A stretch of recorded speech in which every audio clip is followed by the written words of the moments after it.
Okay, and we're back live on KBLP with Encounters of the Strange Kind. So there you go. Some of the 10 top, do you see the crude snarky? That's what reminds me of. Some of the authors that were influential in the sci-fi genre movie industry. Douglas Adams, maybe one of the most popular authors when his works first came out. And he is best known for what? Come on, you know this. Hitchhiker's Guide to the Galaxy. I love that movie. That movie is fabulous. Love that movie. How about The Fifth Element? There's another one. You gotta love that movie too. Gotta love it. But Hitchhiker's Guide to the Galaxy series is what he wrote. Love that movie. So he was a great influence in the sci-fi genre. Orson Scott Card, author of one of the most popular science fiction series in history, the Ender's Game sagas, right up there with Dune. William Gibson is known as the father of cyberpunk science fiction. William Gibson, Orson Scott Card is a modern voice that set the direction of modern science fiction. Robert Heinlein, he's an extremely influential sci-fi writer who may have been overshadowed by Isaac Asimov, but Heinlein is well known and loved among sci-fi fans. He concentrated on the hard science fiction that took science very seriously. He won 4 Hugo Awards for his novels, along with the Asimov and Clarke was known as the Big Three of science fiction. William Gibson, extremely popular but controversial sci-fi writer who is known as the father of modern cyberpunk novel. People and fans still argue what kind of influence Gibson has had, but there's no doubt his mark has been made. Whether he saved the genre or destroyed it, only time will tell. He's the author of Johnny... I can't pronounce it. Necromancers and Johnny Mnemonic. Did I say that right? Probably not. Of course, the next one is so well known. One of my favorites, and Chris's, Ray Bradbury. Fahrenheit 451. Chris, I know you've read and seen the movie. If you haven't seen the movie, you really need to see this.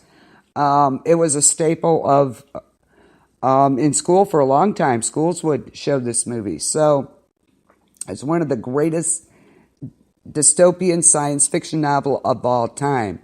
Bradbury wrote a lot of sci-fi and fantasy and was a major influence to literally thousands of future sci-fi writers.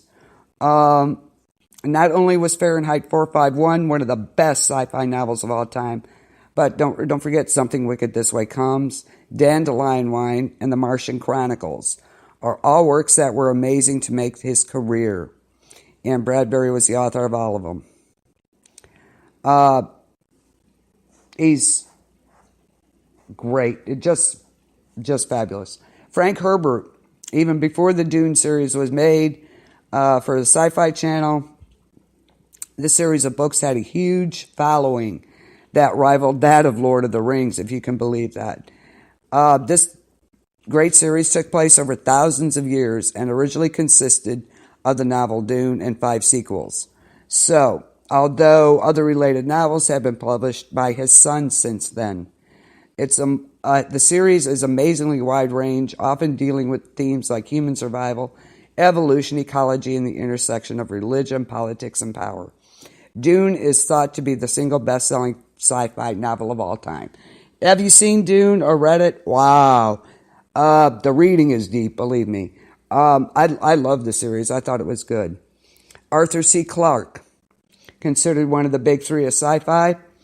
Arthur C. Clarke, known for his Space Odyssey, particularly 2001: A Space Odyssey, one of the most influential sci-fi novels ever written, and of course the movie, helping bringing the sci-fi genre into the mainstream.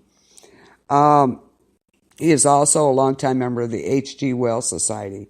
Isaac Asimov, one of the famous of the big three of science fiction, one of the most prolific writers of sci-fi. He's published or edited over 500 books. He has published nonfiction as well as fiction. And he has published with books under every section of the Dewey Decimal System, except for philosophy.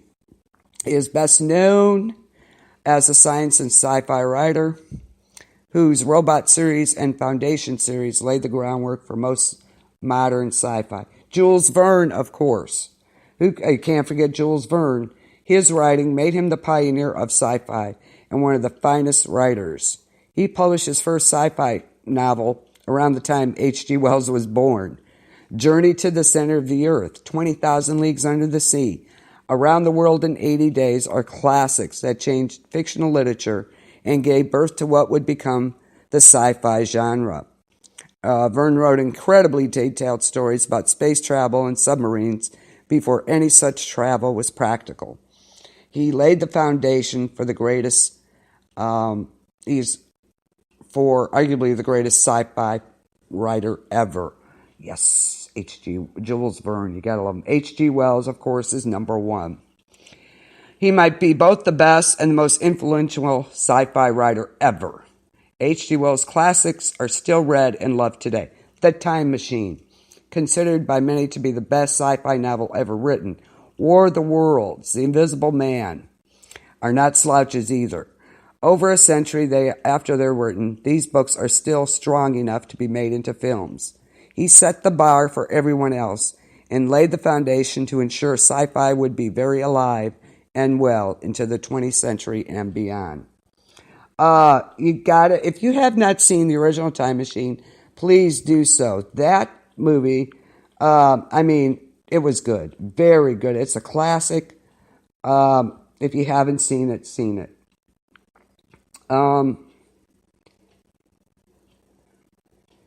Let me think. Nope. I can't remember the...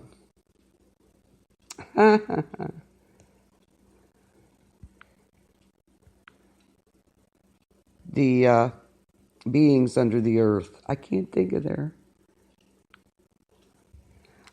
names. I will think of it.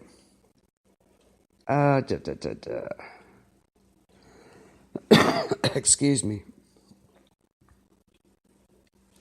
And I'm going to find out what they are because it's bugging me. I have to know it.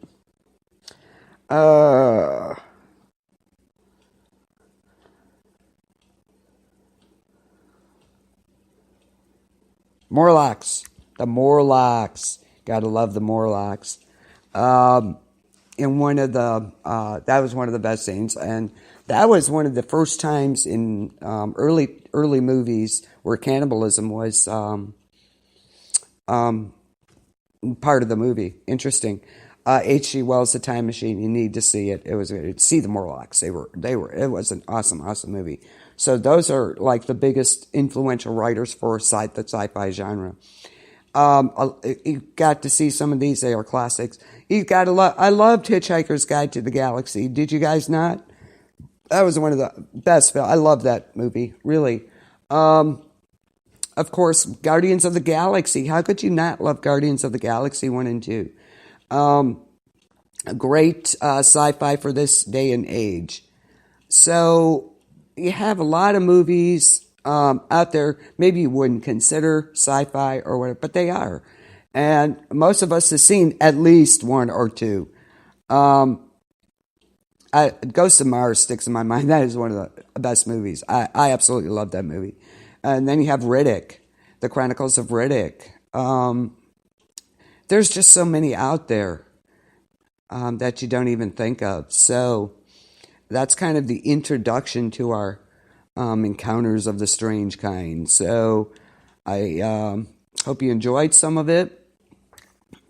Let's see. What else can we talk about? That's kind of the history of it and where it started. So it started long ago, but it really didn't catch on until after the 60s more and more.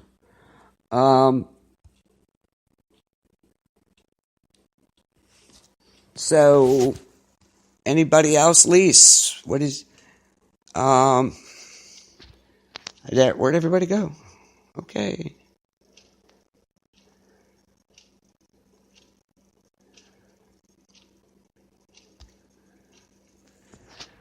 Okay, whatever. But I wanted to do something different. Sci-fi it's always been a big thing.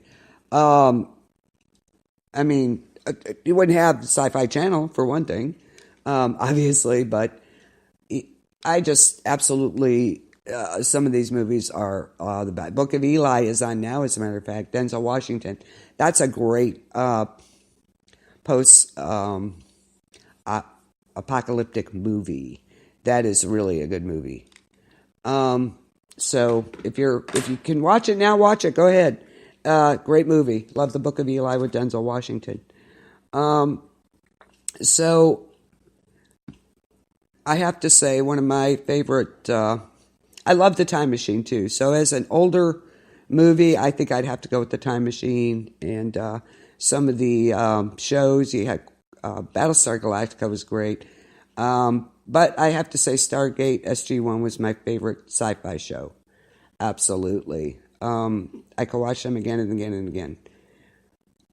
They had great adventures. You know, the gate itself was amazing that you could travel through. So let me know what your favorite sci-fi show is. Of course, Star Trek. You had to be a Trekkie. The Trouble with Tribbles. How could you not know that one? So, and Captain Kirk, the way he talked, it was fabulous. It was for its time. These were some of the greatest ones out there. So I'm going to play some more music for you. Let me get you the rundown for the week. Tomorrow's Monday. You have Sport Talk with Ike Diaz, or Open Monday. So tune in to that tomorrow night. You'll get a link for that. Tuesday, join me with The Walking Dead. One more week in the season finale, people. So join me Tuesday night for The Walking Dead. Wow. If you saw tonight's episode, wow, yeah. I don't know. We'll see. Wednesday evening, join Lori with 88 miles per hour. Travel back with Lori. Amazing show. She plays some good music. Absolutely. If you like 70s and 80s, please join her. Thursday morning, Rockin' with Lori again. Fabulous music. And usually the last hour she cranks it up and it's dance music time. So that'll get your day going pretty well. Thursday night, I'm back with the Book Corner with Christmas. We're going to do Christmas movies and Christmas shows. What are your favorites? So let me know. And I'll have some recipes.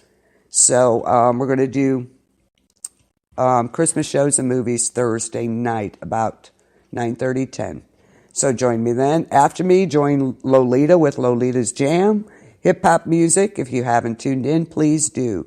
I think you'll really enjoy it. Friday, I'm back with Hollywood Review at about 10:30, 11. And because I like to do it a little later because Chris follows right after, then he won't get bored. And after me, of course, is Chris's Freaks in the Basement. If you have not tuned into this podcast, you really, really need to. So join Chris and me Friday night. Saturday, we have the Jam with Ike Diaz, and that is a party all night long. So I hope you join him on Saturday night. So, and I think I'm going to do a conspiracy theory next Saturday. So, let me know what everybody's schedule is, and we'll see. So that's the lineup for the week. Hope you have a great week. I know tomorrow's Monday, blah, blah, blah. Back to work for me. So y'all have a good night. Make sure you watch The Walking Dead by Tuesday. A shout out to True Horror Junkies, Tim Curry lovers, King Barker and Beyond. Let's see what else. Zombie World, The Walking Dead Underground. There's so many more, but shout out to all of you. I can't think